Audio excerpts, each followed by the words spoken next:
There is one thing that makes me happy na ginawa ng House of Representative yung ginawa nila. Pinag-isa niya yung mga Duterte-aligned vloggers. So napakahusay no, napakaganda nung ginawa po ninyo dahil lalo nyo pong inignite ang fire under our belly.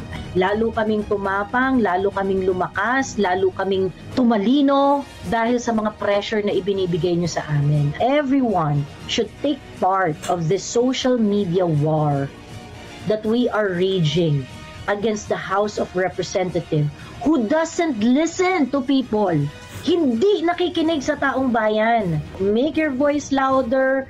The job of these people in the House of Representatives is to listen.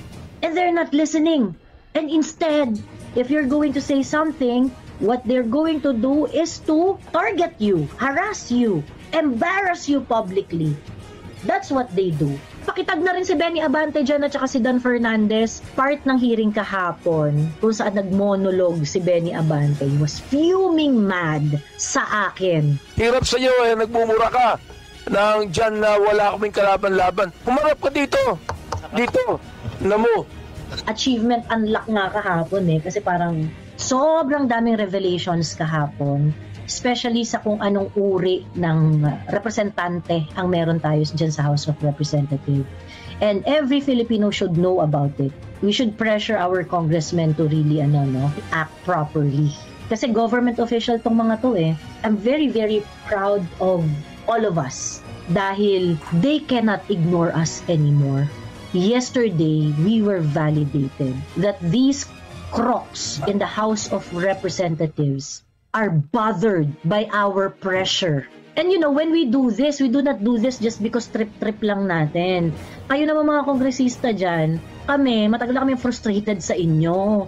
Tsaka yung mga feeling ninyo na parang, minubura kami, ganyan-ganyan. Parang, sasabihin namin, sige, pangat naman talaga ng performance ninyo. Dami nyo ebas dyan, ganon. Tsaka ikaw, Benny Abante, yung sinasabi mo na wala kang magagawa pag minumura-mura ka, wala kang ginagawa. Tanga, pwede kang umakyat dito. Meron akong link dyan sa comment section. Pwede kang umakyat dito anytime. Pwede tayong magharap dito. At pag nagharap tayo dito, wala kang parliamentary immunity. Harapan tayo dito tayo magdebate ng mga policies at ang mga pinaggagawa mo sa Quadcom para malaman namin kung ano ba tunay na basehan mo at ano ba nagmo-motivate sa'yo para gawin yung mga ginagawa mo. Do not hide on your privileges. Just House of Representatives, if you want a public debate, let's do it. Huwag kang mag-iiyak at sasabihin mo na wala kaming kalaban-laban. Of course, mayroon kayong kalaban-laban. Pumunta ka sa live ko, meron akong link dyan. Magdala ka na sa katerba mong fans. They can also join the conversation. Walang problema. Kung mag-inarte kayo para kayong victim, tang-ina kayo yung nasa power, kaya ka namumura, Benny Abante. Paawa-awa ka sa mga bagay, hindi ka dapat nagpapaawa between me and you, ikaw ang walang magawa. Tigil-tigilan mo ako, Benny Abante.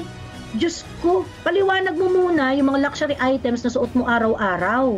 Assure us that those are not coming from the public fund. And yes, matapang talaga kami.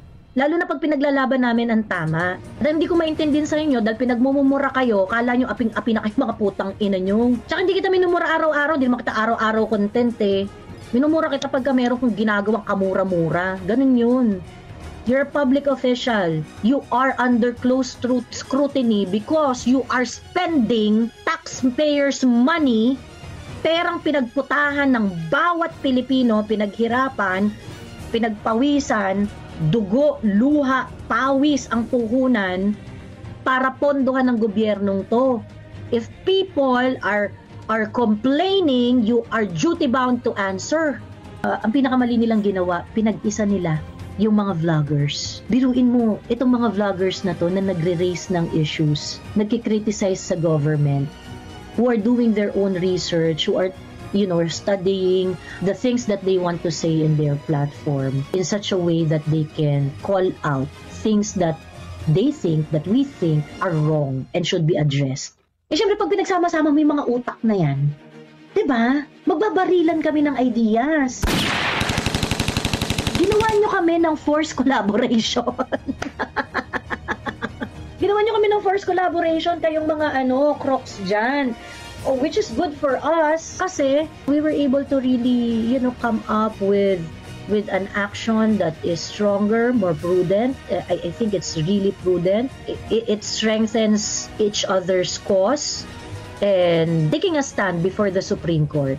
And so, kaya kami dumulog sa Supreme Court kahapon dahil nga dyan sa ano na yan. Nararamdaman namin na paglabag sa aming karapatan, lalo na sa aming karapatang mamahayag. There are so many things that are inconsistent dyan sa hearing ng joint committee na yan, ng Committee on Public Order and Safety, Information and Communication Technology and Public Information. There are so many inconsistencies. Unang-una na dyan, hindi nyo, ano ba talaga ninyo? Diba? Sa letter invitation ninyo, sinasabi, kaya kayo magpapahearing ay dahil sa privilege speech ni Ace Barbers. Yun yung sabi nyo dun sa letter ninyo. Pero yung House resolution authorizing you to conduct a hearing is about rampant posting of false and malicious content in social media platform. Yung speech ni Barbers is about drugs and illegal and pogo operations and West Philippine Sea, vlogging about China, yung mga ganun-ganun, bagong makapili, yon. And about his call for law enforcement groups to conduct an investigation and act on cyber crimes committed by malicious vloggers and trolls. See, we are very, very targeted. And I will not be surprised if we are going to have trump-up charges. Yung masusunod nila yung mga ano na yan, yung mga issues na yan.